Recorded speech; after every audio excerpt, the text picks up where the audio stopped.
Hello everyone, Spectre here, back in with our Marvel Content Champion, and today I'm just going over a little Ordeal guide. So yeah, the Ordeal's been in the game for quite a while now, and yeah, I recently completed it, and by recently I mean probably about like a couple weeks ago. But yeah, I've been meaning to make a guide for it, for any of those of you who haven't done it yet. And yeah, I mean, in terms of what I like to call the big three for like endgame content, which you have the Ordeal, Epoch of Pain, and Necropolis. Not counting Wheel of Fate. Wheel of Fate is just not worth it for the difficulty it is, so I would not recommend doing Wheel of Fate unless you just have everything else complete, in which go for it. But yeah, the big three is the Ordeal, Epoch of Pain, and Necropolis. And the Ordeal is definitely the easiest of those three pieces of content, and the rewards are pretty darn good. So yeah, if you're going to complete any of those big three, I would suggest starting with the Ordeal. It's not easy. It's not like a walk in the park, but it certainly is going to cost you the least amount of resources, assuming that you have like a team that counters some of the more annoying fights. And yeah, I just want to talk about some of the most annoying fights, what kind of team you want to build, because yeah, you only have 5 characters, and there are just so many bosses here. And they could be some of the most annoying champions to fight in the game. Like, as you can see, you got Domino here. There's Void and Killmonger, Nick Fury, Korg. You got MODOK, Terrax, Doom. You got a bunch of annoying characters. And yeah, if you don't have a counter to them, they could be pretty darn annoying. So I wrote a list here about like definitely champions or like things you need to have on your team. And so what I have for those things is you want an XL champion.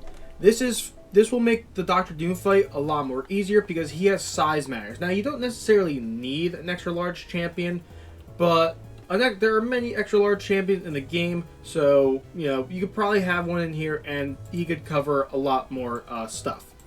You also want an evade counter because, as you see, there is a Spider-Ham who could evade. There is a Mixmaster Korg. Black Panther, he has a Footloose, so that's evade and unstoppable. There's a Nightcrawler here. There's a Spider-Gwen here. You really want an evade counter for Spider-Gwen. Also, by the way, this is the team I ran. I didn't have an evade counter. I didn't think I would need one that much. But let me tell you, yeah, you want an evade counter. Otherwise, this Spider-Gwen is going to be so freaking annoying.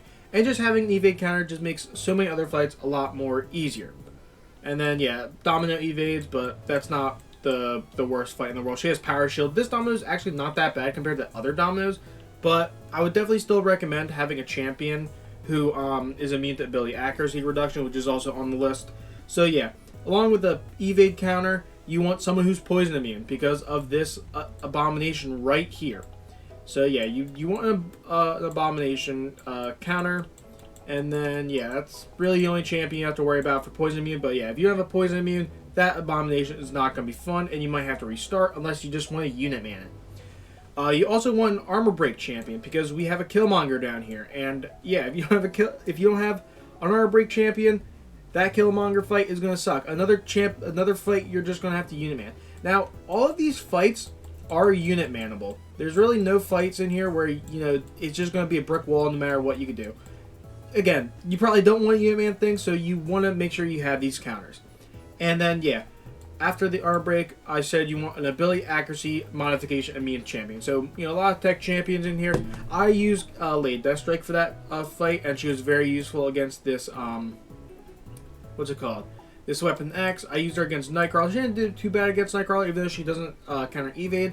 You know, you push Nightcrawler into his swashbuckling phase, and then he doesn't evade anymore. So he's not that bad. It was just really tricky at first, but once he got there, she was able to get him down really easily.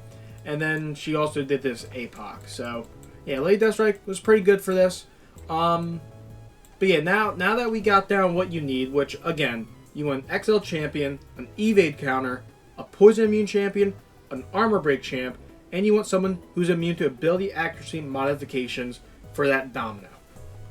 Now, going into some really annoying fights. So, Doom is actually probably one of the easier fights on this path. It's really just a big Doctor Doom, in which you don't want to block a lot of attacks because he has the bubble shield node, and then yeah, you just want to make sure you bring in an XL champion. Then you have a Terrax who could be pretty annoying, but honestly he's not too bad. There are a lot of characters that have some energy resistance, and I mean just Onslaught here. Onslaught is like one of the best characters for this overall. He just does so much, and honestly when it comes to building a team, not having Onslaught is actually such a big detriment because he is able to do so much. There's really not a lot of champions who can just counter all the things Onslaught can counter, so it's like really difficult to just like sub in a substitute if you don't have Onslaught, which kind of sucks, but it's just he's that good for this. So if you have an Onslaught, put that sucker on your team. And then yeah, for Vision, oh yeah, you probably also want to have a counter to Vision. I probably should have mentioned that. Vision can actually be very, very annoying if you don't have power control, or someone like Deathless She-Hulk, who I use, which has him able to taunt, because what he has here is he has Defender Bias Rising, which just makes it so that he will throw a special 3 after a special 1 and a special 2. Plus, with all that synthesis power gain, he is going to get to that special 3 really, really quickly. So you want someone who can power control him or can taunt him. So yeah, let me add that to the list. And then this Modoc's actually not that bad. He has stun vulnerability, which is pretty good. You just want to watch out for a special 1, and parrying puts a disorient on you. So it's kind of just like a big Modoc. There's not a lot to watch out for. It's mainly just that special 1, and you don't want to parry that much. This Spider-Ham can be very annoying. He's immune to debuffs, but what's it called? I was basically just getting him down with crossbows. Crossbows was super easy. You just keep your Furies up. You could keep heavy intercepting him after the special 1. Like, this Spider-Ham is not that bad if you have a really good counter to him. Yeah, crossbows is actually really good for this. But yeah, he also has increased combat power rate, which kind of sucks. But I mean, aside from that, Spider-Ham is not one of the worst fights. Then you just have a really big Weapon X. He has increased healing effects, and you don't really have to worry about any of these other stuff. But it's really just a big Weapon X, so you know, treat it as you would normally. Again, Lady Deathstrike, absolutely rinse that fight. Super, super easy. If you saw my rank 4 Lady Deathstrike showcase, I used the Wolverine here, or the Weapon X here, and yeah, she just completely obliterated it. Next up, we got this Thing, who is kind of also just a big thing. He's not that bad. Like, looking at these immunities, he has shifting immunities from bleed and poison. He's already immune to bleed, and then he's just going to be immune to poison sometimes. He usually has unblockable special attacks, and then Osculate's not that bad. It's just a big thing. Honestly, he's probably one of the easier fights in this quest. Honestly, this Korg is also one of the worst fights. I mean, this Korg fight is one of the worst. He has Mixmaster and Flux Dispersal, and just all around, Korg is never fun to fight. But once again, Onslaught just handled that fight super, super, super well. And another reason why you might want a counter to evade, they could definitely make this Korg fight a lot more doable, and you could treat it more like a normal Korg fight. You just want to weave in a heavy attack because of Flux Dispersal. This Dragon Man may take a couple revives to get down, unless you have someone who could just nuke him down, but honestly, he's kind of just like a big Dragon Man. The one thing you want to worry about is you can't stun him, so you're going to have to get rid of his power gain by either pushing him to a special 2 or blocking a hit from a special 1, and then that actually would give you some willpower healing due to the ineptitude. The one thing you really want to worry about is Aspect of Evolution, which if the fight gets really, really long, he is just going to do so much damage, have so much block penetration, and the most important thing here is his combat power rate is going to get reduced, or it's going to get increased by 5% for every bar of power he fills. So yeah, you want to make sure you get this guy down as fast as possible, and it's just the reason why it may take a couple of revives, just because the fight can get super out of hand. So don't feel bad if you're spending a lot more revives on Dragon Man. He's just very annoying, and these health pools are very, very high. So like I said, he can be kind of annoying, but honestly, it's not like it's not like a lot of like there's a lot of BS mechanics. It's just like a fight where yeah, it's just gonna take a couple of revives unless you can just nuke them down. Black Panther Civil War. This Black Panther Civil War is of the buffed version, and yeah, he's super annoying. So if you don't know how the current buff Black Panther works, you don't really want to parry him when he has a lot of his charges. Otherwise, he puts the stun on you, and then he'll hit you and deal a lot of damage due to the vibranium charges or whatever they are. But yeah, you really don't want to parry this guy that much. And yeah, he also will go unblockable if he has armor. He has footloose. So yeah, there's a lot of like this Black Panther is mainly just about lowering your window of opportunity to attack him because of the fact that you can't stun him. He's going to go unblockable, and he's going to have footloose on him. So you just really got to worry about finding those windows of opportunity to attack him, and slowly but surely you can get him down. He's very, very annoying, but if you get a good flow, you can get him down with relative ease. And yeah, like I said, you definitely probably want an evade counter, but more importantly, this Black Panther is all about having buff control, but you don't necessarily need buff control. Then we get down to this Nightcrawler, who is pretty much just like a big Nightcrawler. He's going to be evading a lot more, so it's going to be really harder to push into the swashbuckling phase. But it is doable. I was able to do it without an evade counter, but I would highly, highly recommend an evade counter because you probably would want to have one for other fights, and then you can just use them for this Nightcrawler fight. But other than that, he's just a big Nightcrawler who evades a lot more. Spider-Gwen, super, super annoying. She's basically evading every single like hit, like every other hit she's evading. I don't know how I got her down without an evade counter. Definitely learned my lesson. If I was to do this again, I'm prioritizing an evade counter because this Spider-Gwen fight was absolute hell. And another thing is you don't want what's it called?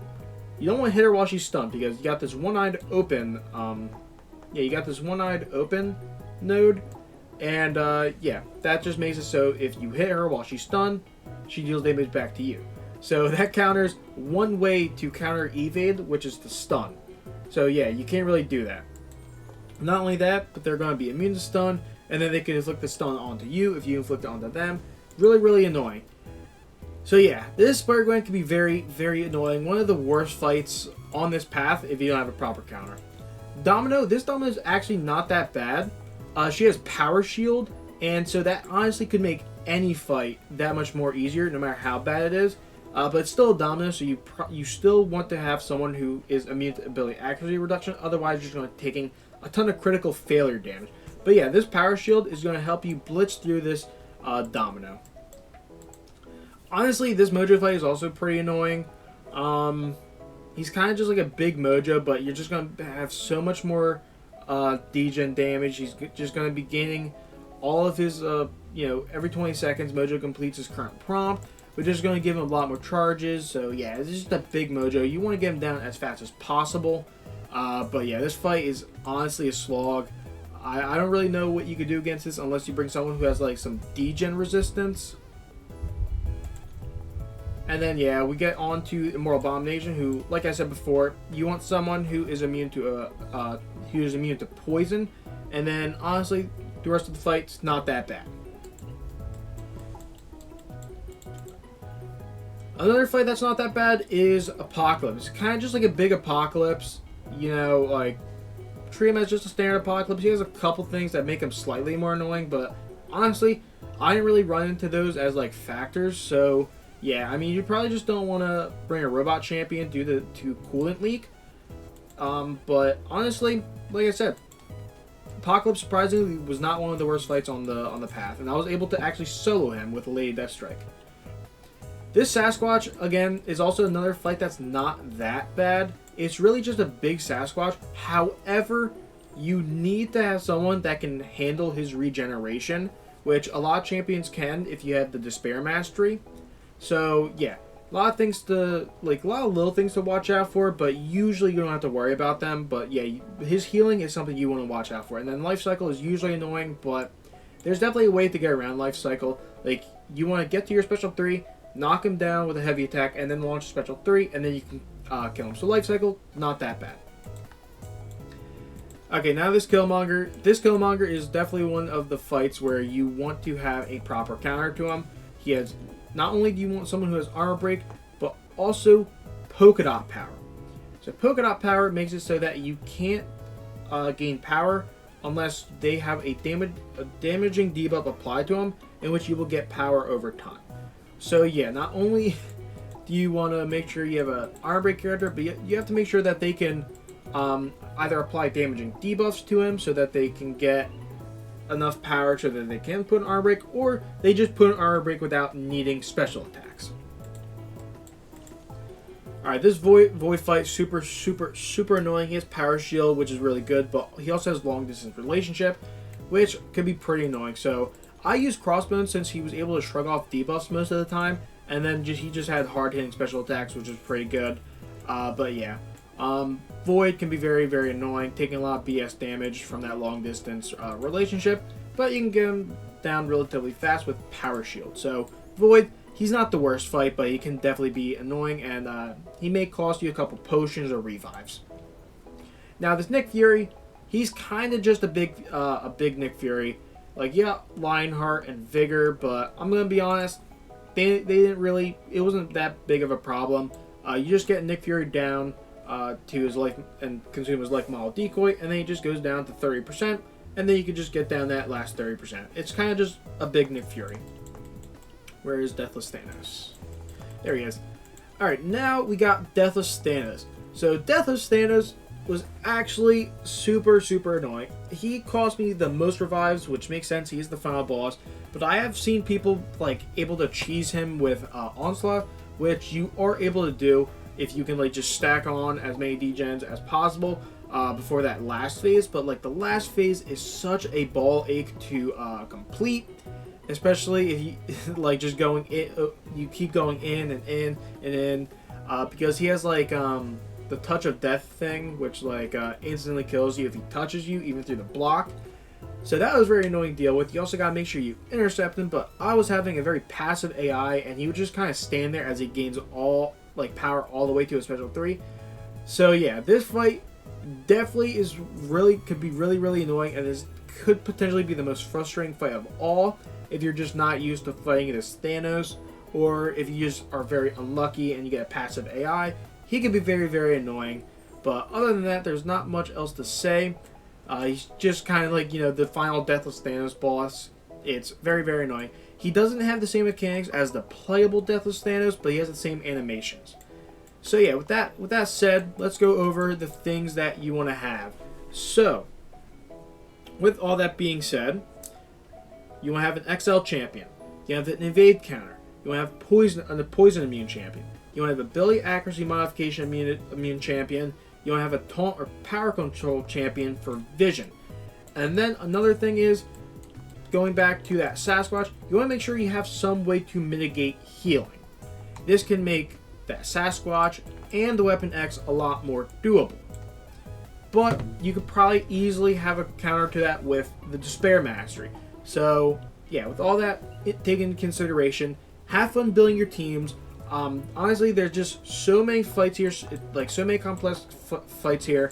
I don't really like feel comfortable giving you guys a lot of options. You mainly just have to look at your roster and see what you can do based on the requirements. But yeah, with all that being said, I hope you guys are able to do this, and I hope you found this guide useful. But until then, thank you guys for watching. Don't forget to like, subscribe. Good luck, and goodbye.